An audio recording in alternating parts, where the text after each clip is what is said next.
Geek, Citadel. Basic game review is intended for simpler titles than say an RPG or open world title.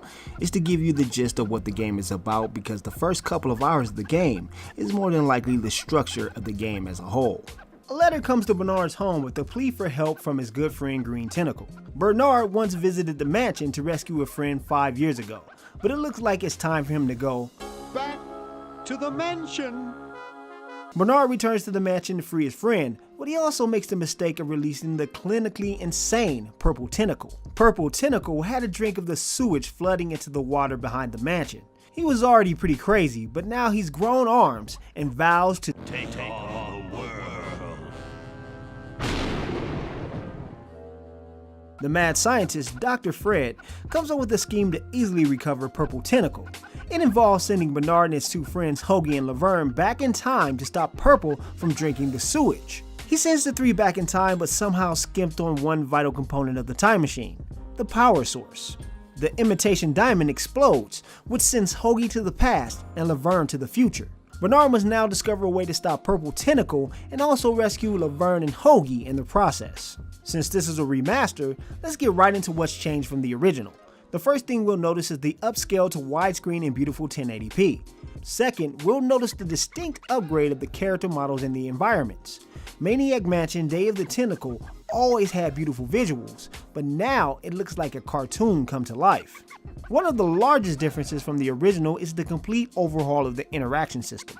The interactive words have been removed from the UI and replaced with a selection wheel. It's a lot easier than dragging the mouse down to a slew of words to interact with an object you've already clicked on. It also cleans up the lower half of the screen to allow us more access to the glorious visuals. You can now access the inventory by clicking a tab or pressing I on the keyboard.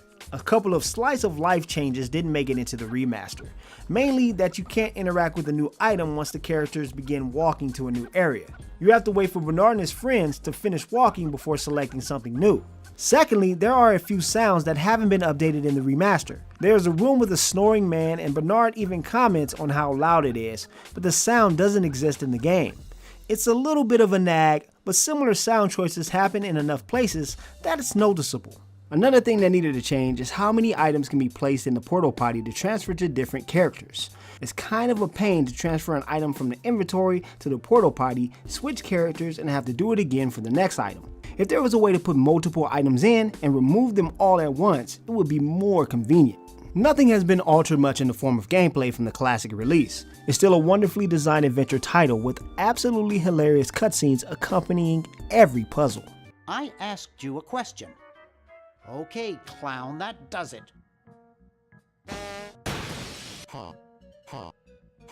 Just be warned that it's still as much of a classic adventure game as it has ever been. Most of the puzzles are fairly easy to figure out, but there are some really obscure hints for some others. Day of the Tentacle is not solely to blame for this. A lot of classic titles like these give a hint once and expect you to remember what that person said even hours later in the game.